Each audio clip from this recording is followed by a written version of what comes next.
నమస్కారం. భగవద్గీత 2వ అధ్యాయము సాంఖ్యయోగము 35వ శ్లోకం నుంచి మనం ఇప్పుడు చదువుకుందాం. భయాద్రణాదుపరతం మంస్యంతే త్వాం మహారథాః ఏషాం చ త్వం బహుమతో భూత్వా యాస్యసి లాఘవం. మరియు ఏషాం ఎవరి దృష్టిలో త్వం నీవు బహుమతః మిక్కిలి మాన్యుడవు భూత్వా అయి ఉంటివో లాఘవం ఇప్పుడు చులకన యాస్యసి అయ్యదవు. లాఘవం అంటే చులకనగా అయిపోతావు. లాఘవం యాస్యసి చులకన అయిపోతావు. మహారథా ఆ మహారథులు త్వాం నిన్ను భయము వలన రణాత్ యుద్ధము నుండి ఉపరతం పారిపోయిన వానినిగా మంస్యంతే తలతురు. ఈ మహారథుల దృష్టిలో ఇప్పుడు నీవు మిక్కిలి మాన్యుడవు. యుద్ధ విముఖుడవైనచో వీరి దృష్టిలో నీవు ఎంతో చులకన అయ్యదవు. అంతేగాక నీవు పిరికివాడవై యుద్ధము నుండి పారిపోయినట్లు వీరు భావింతురు. మనకు విరాట పర్వంలో ఉత్తర గోగ్రహణ సమయంలో అర్జునుని చూసి ద్రోణాచార్యుడు పొంగిపోతూ చాలా గొప్పగా చెప్తారనమాట. సింగం బాకటితో గుహాంతరము నుండి అని. సింహం వస్తోందిరాగో చూడండి ఇన్నేళ్ళు ఉండి ఇవాళ వస్తున్నాడు, సింహం వస్తున్నది చూడండి అని చెప్పి శిష్యుణ్ణి తలుచుకొని పొంగిపోతాడు. అలానే వచ్చినవాడు ఫల్గునుడు అవశ్యము గెలుతు మనంగరాదు. వచ్చినవాడు ఎవడనుకున్నావు ఫల్గునుడు, వెంటనే మనం గెలుస్తామని అనుకోవద్దు. It is very difficult to win. Arjuna Phalguna Partha Kiriti Shwetavahana Bibhatsa Vijaya Krishna Savyasachi Dhananjaya, ఇట్లా 10 పేర్లున్నాయి ఆయనకు. ఇంద్రుడు కిరీటం పెట్టాడు కాబట్టి కిరీటి, ధనాన్ని పోగేశాడు కాబట్టి ధనంజయ, రాజులందరినీ జయించి. శ్వేతవాహన భీభత్స విజయుడు ఆయన. సవ్యసాచి మంచిగా అన్ని 2 చేతులతో కూడా బాణాలు వేయగలిగినటువంటి దిట్ట ఆయన. అంత గొప్పవాడు. ఇన్ని పేర్లున్నాయి, ఇన్ని బిరుదులున్నాయి. నీ గురించి చాలా గొప్పగా అనుకుంటున్నారు. నీ కోసమే ప్రత్యేకమైన వ్యూహాలున్నాయి. కర్ణుడి దగ్గర నిన్ను చంపడం కోసమే శక్తి అనేటువంటి ఆయుధం ఉన్నది. నీ కోసమే ప్రత్యేకంగా దాన్ని అట్టుపెట్టు కూర్చున్నాడు. ప్రత్యేకంగా అన్నమాట. అర్జునుడిని ఇచ్చేస్తే చాలు, అయిపోయినట్టే. We have one the war అనేటువంటి ఫీలింగ్లో ఉన్నాడు వాళ్ళు. అలాంటి పరిస్థితులలో నీవు వాళ్లకు బహుమత మిక్కిలి మాన్యుడవు కదా. ఈ రోజున నువ్వు నా వాళ్ళు అనేటువంటి భావనతోటి వాళ్ళు నువ్వు ఏమనుకుంటున్నావు?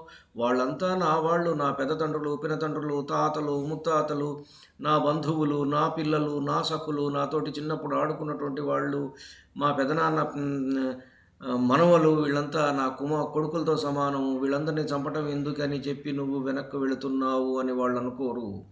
పిరికివాడివై వెళుతున్నావు అని అనుకుంటారు వాళ్ళు. పిరికివాడివై యుద్ధం నుంచి పారిపోయావు అనుకుంటారు. కానీ నీ మనసులో ఉన్నటువంటి భావం వాళ్ళకెందుకు? రకరకాలుగా నీ గురించి ప్రచారం చేస్తారు. అవాచ్య వాదాంశ్చ బహూన్ వదిష్యంతి తవాహితాః నిందంతస్తవ సామర్థ్యం తతో దుఃఖతరం కిం. నీ శత్రువులు నీ సామర్థ్యాన్ని నిందిస్తూ నిన్ను గురించి పెక్కు అనరాని మాటలు అంటారు. అంతకంటే విచారకరమైనటువంటి విషయం ఏమన్నా ఉందా? వాళ్ళలో ఎవరికైనా నీ దగ్గర ఉన్నన్ని అస్త్రాలు ఉన్నాయా? వాళ్ళలో ఎవరి దగ్గరైనా సరే, ఎవరో ఒక భీష్మాచార్యుల వారికి, ద్రోణాచార్యుల వారికి, అశ్వత్థామ వీళ్ళ దగ్గరే తప్ప మిగిలిన వాళ్ళ దగ్గర ఎవరి దగ్గరన్నా ఉన్నాయా నీ దగ్గర ఉన్న అస్త్రాలు? పైగా నీ దగ్గర ఉన్నటువంటి పాశుపతాస్త్రం ఆ భీష్మాచార్యుల వారి దగ్గర లేదు, ఆ ద్రోణాచార్యుల వారి దగ్గర లేదు, ఆ కర్ణుడి దగ్గర కూడా లేదు. నువ్వు అది ఎట్లా సంపాదించుకున్నావు? శివుణ్ణి మెప్పించి సంపాదించుకున్నావు. వాళ్ళు ఆ పని చేశారా? చెయ్యలేదు. అయినా నీ సామర్థ్యం, ఇంత గొప్ప సామర్థ్యం, నువ్వు వాళ్ళందరికంటే యు ఆర్ ద బెస్ట్.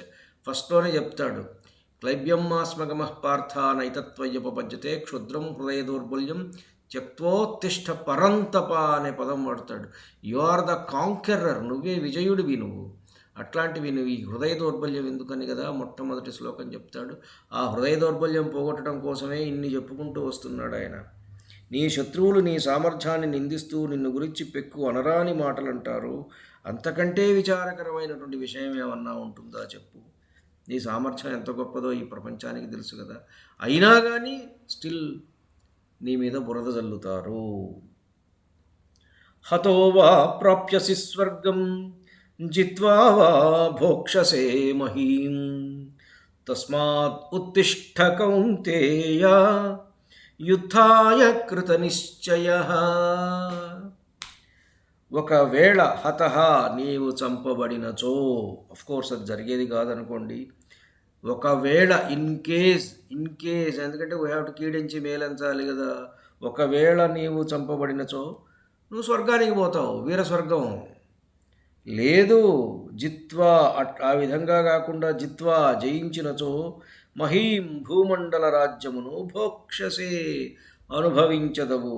తస్మాత్ అందువలన కౌంతేయ ఓ కుంతీ కుమారా, యుద్ధాయ కృత నిశ్చయ ఉత్తిష్ఠ, యుద్ధం చేయటం కొరకు తిరుగులేని నిశ్చయం గలవాడవై ఉత్తిష్ఠ లెమ్ము.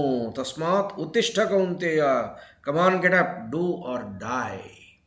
లే, నువ్వు లే అని చెప్తున్నాడు.